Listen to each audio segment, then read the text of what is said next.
Hello everyone. Today we are going down a trip on the memory lane and revisiting our childhood by looking at the shows that me and Nick Mac watched when we were little babies that still pooped our diapers. We're going to rank them by how much me and Nick Mac enjoyed the show. Here we have a good collection of kids shows. There are a lot of fresh colors here because everything in the childhood was colorful and happy, but now everything is just grey and depressing. Yeah.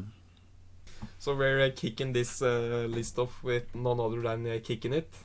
Okay, Nick, what do you remember from Kicking It? What's the first thing you think about? I can't remember. They kicked it. What is it?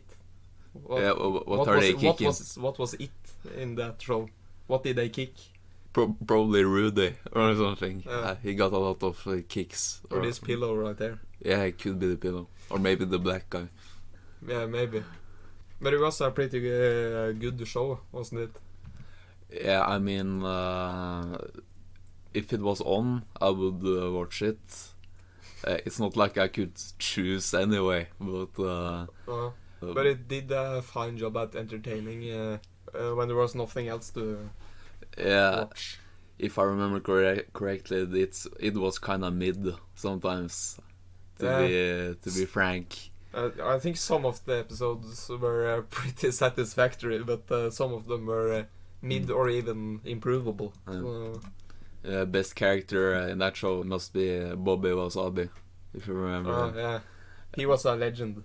Yeah. Why was he a legend?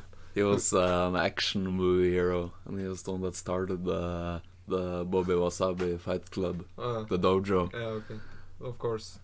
I would say it's satisfactory. Do you? Yeah, I agree. It's not. It's not super. It's not super. That's the highest tier. Kicking off the second show for this list is Kick Butowski. This is the first animated show of the list, and it features a guy with a big ass. Yeah, he does kind of have a dump truck, doesn't he? You can kind of see the big bulge in the pants. Right there. This was the first show that made me question my own sexuality. It's maybe a kid, I shouldn't say that. But you were a kid as well, so it's fine. Okay. But yeah, I totally agree. Kick Butowski was the hunkiest hunk. Especially when you compared him to his friend, the fat Gunther. Where does Kick Butowski belong? I think it's on par with Kicking It. Maybe it was. It's either mid or satisfactory for me, but I can agree with this one. Scooby-Doo. This is the original show. From the 40s. I don't know about you, Nick Mac, but if I knew Scooby-Doo was on TV, I would turn it on. Yeah, it was one of the greats. One thing I didn't like, or the thing I did like about the show specifically was Shaggy. Okay. Everyone likes Shaggy, don't they? I hate Shaggy. You hate Shaggy? Scooby-Doo, always a fun time. It was, in retrospect, it was kind of formulaic, you know, when they take the mask off the bad guy, the monster, and it was just a guy that wanted to make some money off of scaring people or something. But as a kid, I wasn't smart enough to figure that out between each episode. It was one of the best ones. Yeah, I would put it in super tier. It was a super show. Yes. Fishhooks. This is the definition of improvable. Maybe even ass. There was some good moments, if I remember correctly. Okay, let's keep it on there for now. Yeah. And the girl fish was kind of hot. I don't know what you. I want to hook her up, if you know what I'm saying. Oh, this one. A classic. Pair of Kings. Yeah, this was also one of my favorites because there was sometimes where this special limited edition episodes that only was aired twice a century. I never really got to watch those because my dad used to beat me when I watched too much television. But the other episodes were also pretty good. Yeah, I remember it was a fun show. One bad thing is that this guy right there, I don't know, he left the show in the middle of the show. He was the best guy. Yeah, he was the best, funniest guy on the He's show. the funniest king. The funniest king. His name was Brady, by the way, the king who left. The reason they had to switch out the actor for Brady was because he was caught of having 50 terabytes of child pornography on his computer. But they hired him in for one more episode just to explain the lore of it. Because I remember that he actually left the show in an episode. Yeah. So he did one last appearance. After he left, the show was kind of mid. Yeah, it dropped in quality. Also, I think when you have a subject matter as kings, royalty, and politics and stuff, you have to have some adult, a little bit of more adult and mature content. So I wish a pair of kings grew a pair and showed some more mature sides of the show. Super. There aren't a lot of supers. All of the shows pretty much suck ass. So we have to. It dropped in quality, Nick. What is this? The Dinosaur Train. Yeah. I don't remember too much about the Dinosaur Train, but I remember I really liked dinosaurs as a child. And I like trains, so that's why I watched it. So it was kind of fun to see the dinosaurs run trains on each other. But it grew kind of stale. So I would put it in mid, maybe. I have no idea how much acid you have to take to come up with these kinds of shows. I mean, what the fuck even is this? I think it was improvable. Okay. Here we have Grisly Tales for gruesome kids. And I was certainly a gruesome kid because I really enjoyed this show. What's unfortunate about this is that I don't remember a goddamn thing. Because you were too young to watch Nigmek.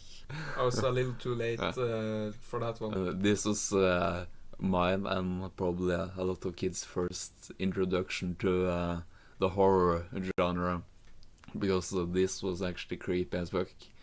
And it was about this guy telling tales, grisly tales about gruesome kids who were pretty mean to, or they behaved bad, and then they got some gruesome consequences. So that the moral of the show is that if you behave gruesome, you will be punished accordingly.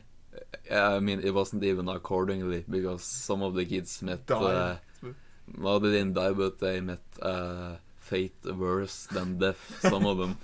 It was unspeakable. Did I really show that? Can you give an example? I think I think the video will be age restricted. We can't talk about that. But even though it was very funny, the art style in the episodes were kind of lacking a little bit. The budget wasn't that high.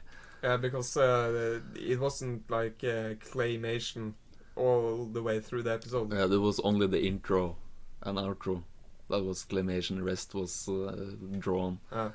But I don't have any input on this. Just to rank it where you should. I'll put it in the kicking it tier. And this is the Wizards of Waverly Place. Yeah. What do you remember from this show? I remember some shorties. I think Dan Schneider and the other ones at Disney were wizards at hiring some hot babes. And this is no exception. So I think Selena Gomez and her fat ass goes in the ass tier because it was a pretty bad show. Okay, Phineas and Ferb, I mean, it was a couple of baddies there as well. But what do you mean? What's her name? Candace. Candace nuts fit in your mouth. Alright, but if you were a child of the 2000s, then you know for sure that Phineas and Ferb is Ferb, autist. that Phineas and Ferb is Disney Channel's a golden boy, a golden son. Yeah, I think they're still making. I don't really know, but I think they're still making Phineas and Ferb. Still, Okay, how many days of summer vacation do they have? aren't they grown ass adults? But, Ferb works at a gas station or something. okay, no, the show ended In a long time 2015. ago. Yeah. Disney Channel aired 500 episodes every day. Yeah, of Phineas and Ferb. That was kind of annoying, actually, because sometimes you wanted to see other stuff than Phineas's triangular ass face. Sometimes I wanted to see a pair of things, for instance, but I had to dig through thousands of episodes of Phineas and Ferb in order to do that. So. Yeah, and after a while, you had seen them all as well. There was every time Phineas and Ferb was on, it was an episode you had already seen. So, but it was pretty good. It was very consistent in quality every episode, but overall, I would put it in mid. I didn't even watch this. I mean, neither. It was so ass. This show, it looks actually awful. Jesse, Pinkman. little Fun fact. fun fact about this show is that this guy, the actor who played this guy, he died a few years ago because he was murdered. And so I think the show I don't think they ever made a single episode after that. So Yeah, I would put it improvable. it would have been better if the actor didn't die. Next we have Good Fuck Charlie. You had this little baby called Charlie, but the baby, as the show progressed, the baby, the actor who played the baby also got older. She was almost in high school She when was the show ended. almost as shorty. Actually, it came at the end of the show. There came a new baby. The mom got pregnant once again because the dad doesn't like using condoms. Okay, this is a pretty improvable show. The baby, the new baby that came out. At the end of this show, they made a spin-off show. That's called a Good Luck Truck. And in that show, the dad divorces the mom, and the mom has This to just take was- care of the truck. I don't know. It's so sad. The big brother got hit by a car and died. And the dad got cancer. And he didn't survive. So there's not many And the left. little brother killed himself. Okay, but let's move on to Wallace and Gromit. Grollos on the vomit. Okay, that was a good one. That deserves the super tier just for that. But it was a super show. There's no denying. All jokes aside, Wallace and Gromit was pretty good. And it was all, I think it was all claymation. And that kind of sometimes would make the show pretty creepy with the way it was animated. But Especially Wallace's face. he looks like a... Rapist. Moving on to another rapist. Here we have SpongeBob.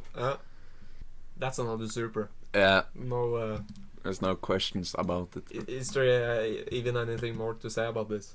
Sandy is a baddie. Yeah, you remember the bikini episode? When Sandy was in a bikini. Yeah, that's the episode I've rewatched the most in recent times. Okay, moving on to Fairly Odd Parents. I think you liked this better than I did. I think it was Yeah. pretty mid show. No, I really like this one. Can't really remember why I didn't like this, but I would rather watch this, even though I haven't watched that, than this. I would personally put it in super tier. I don't know what you. Super? Are Yeah. you insane? Yeah, this is a classic Nick. Okay, but I would say it's a mid. So Let's meet in the middle. Uh, Timmy Turner is a better man than I am, because I would just wish for Wanda to suck my dick. I Timmy Turn in my bed when I think about this show. Adventure Time. This was on Cartoon Network, and I didn't have Cartoon Network growing up. It was only at my grandma and grandpa's house. I could only watch it there. So I don't have a lot of memories. Me neither. But there was some really good episodes. A lot of them were mid. Some of them are really good. Maybe in total I've seen like 5 episodes of this, and they were all pretty good. Here? Yeah, Yeah. right. Austin and Ali. Yeah. I don't remember it being very funny. Yeah. It was just things just happened, and there was a laugh track in the background. I think. Okay, Dog with a vlog. we need to make a new tier for this one. Yeah. Okay. We need to add our repulsive tier here. Yeah, I mean, a talking dog that writes a blog. Come on now. Yeah, and it wasn't even funny. Come on. The whole joke of the episode was that the dog talked. That was that was his one trick. And the dog didn't even talk to most of the people. I mean, we all know the dog is just watching porn on this computer. Let's get real here. Dog with a Dog with a porn. with a porn. Mickey Mouse. Funhouse. Prison house. I was really small when I watched this show. I hadn't developed object permanence yet when I was watching this one. I think in order to enjoy Mickey Mouse Clubhouse, you kind of need to not have developed that yet, because it was such a shit show. I mean, I did really enjoy it. When my brains didn't work, I liked it. I enjoyed it, but Mid. So here we have the adventures of Piggly Winks. Oh damn, this show looks awful. When I watched the Mickey Mouse Clubhouse, I hadn't developed object permanence. But when I watched this, I don't even think I had developed eyesight. I don't remember much of it. No, I just remember that even though I was really small, I still realized how awful the show looks. Oh, Yeah, go to the picture section. I mean, come on. I 3D animation hadn't really gotten a long way yet. This scene right here is kind of infamous for reasons I will not go into in this episode. I will take that in another video. Yes. Lab Rats. This is the only kids show with a brown protagonist. Yeah, we have Sharon Shawn. I mean, that was kind of innocent fun. Good. It was kind of good. Yeah, I mean, But it suffers the same problem as Wallace and Gromit with the creepiness. this wasn't that creepy anyway. Do you remember the farmer? Yeah. He was kind of creepy. Oh yeah, that's right. But it wasn't on the Wallace and Gromit level. No. Zeke and Luther. This is And, the this was guy. this was the dopest ass show back then, because you got to watch the dope ass teenagers do dope ass things like skate around. I don't think. And eat the donuts. Who is this guy? What's his name? Zeke and Luther and Gunther. Sweet. Life of Zack sack and and Brady. balls. Sack and cock. We should really do the hotel one first, because that's in chronological order. Yeah, okay. This was the hotel one. This was the first one when the actors weren't really as grown up as they are here. The Sweet Life was a little bit before my time. Just a little bit. So I watched this one more. Yeah, I remember more of the boat one. And I remember Mosby. Yeah. Fun fact: the actor who played Mosby actually killed someone in a driving accident. I'm actually not joking. That's actually true. Really? Uh, Okay. Just for Mosby alone, this deserves a super. super G. This one, however, what's the name of this? Um, this motherfucker, Uncle Grandpa. This is the most unhinged TV series there ever was on Cartoon Network. Even more unhinged than Good Luck Charlie. I don't even see a tier here that fits the category of I see one. Insanity. I see one. okay. Most of the others there are for kids 5 plus maybe, but this is This is for actual infants. actual infants. If you're out of the womb, you're too old for this show. I actually remember that I enjoyed to watch this because I don't even know. I don't remember much of it, but I mean, the art style was kind of charming. I'm not gonna lie. it wasn't. I don't think it was because of the art style. I actually think the art style is kind of bad. But Okay, what did you like then? I don't know. Okay. I like the protagonist. Who's the antagonist in Pocoyo? Pocoyo is She- kind of bad. We have a Spice. totally Spice, and it was totally ass. Ben 10, more like Ben Mid. We have a Chowder, more like. Repulsive. We have We need to American Dragon, more like. American- American Drag these nuts on your chin. American drag this into the ass tier. Okay, Regular show, more like mid show. we need to stop. Alright, we're done now. We're done. Recess. Recess, more like. Repulsive. No, I don't remember saying this, but you said that I said that this was my favorite show. Yeah, that- you said that once. I remember that, and it was a good show. I agree with that. Is it a super one? Do we give it a super? I'm willing to give it a super. Really? Yeah. I don't remember much of it, so it doesn't really feel like I should place it there.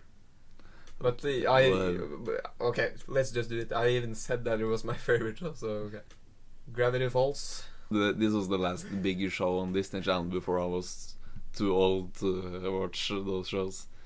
It would have been a super if the gravity didn't make it fall down a notch to the satisfactory tier. Curious George. Curious George. This was a weird show. This was about a monkey and the owner of the monkey, and the monkey was really curious about everything, like a child, like a maybe like 4-year-old. Also noticed that Curious George doesn't have a tail like a monkey will have. This implies that George is actually not even a monkey. I don't want to ruin the company that made this reputation, but there are some very clearly symbolisms here that Curious George is an adopted boy from Africa. This is actually kind of repulsive. I'm not gonna lie. Yeah. Courage the Cowardly Dog. I don't remember much from this. This was almost as scary as the Grizzly Tales. This is like a first introduction Is for it? horror to Really? children. What was so scary about this? I mean, it was like monsters who scared the dog every episode. Is it a dog? Yeah, it's a dog, yeah. You didn't get that from the title alone. No. Okay, we're ending the episode off with another banger here. Tom and Jerry, the original show. Yeah, from the 1800s. It's a really good show, but what's kind of annoying about this is that Jerry never gets caught, and you're always rooting for Tom. And this clever ass mouse gets away every time. Yeah, I mean, it does have a lot of very funny episodes that makes you exercise your laughing muscles. I would put this in the super tier. Have you watched the last episode of Tom and Jerry? You mean the new ones? No, the last one of this iteration of Tom and Jerry. No, what would that be? Tom and Jerry kind of he gets depressed because the rich cat who always gets all the hot cats, The hot bitches. the hot bitches. The hoes. Yeah, he's rich and he has a nice car and everything, Okay. and he steals Tom's bitch, and he goes to the train tracks. I'm not even kidding, and he just sits there and waits for the train. Why, for real? Does it work out for him, or? I think the episode ends before their life ends. But It just ends with them sitting on train tracks. yeah, I can. That's actually insane. I think he starts drinking. He What the has a heck? drinking problem. Jerry joins Tom. That's how it ends. No way. No way. The end. The end? It's so sad. I never knew about this. Okay. Alright, let's get back to Tom and Jerry. S tier. Super tier. Super tier. Yeah. Well. Yeah, that's it for this. I think we have ranked everything here properly. And now I'm going to go to bed.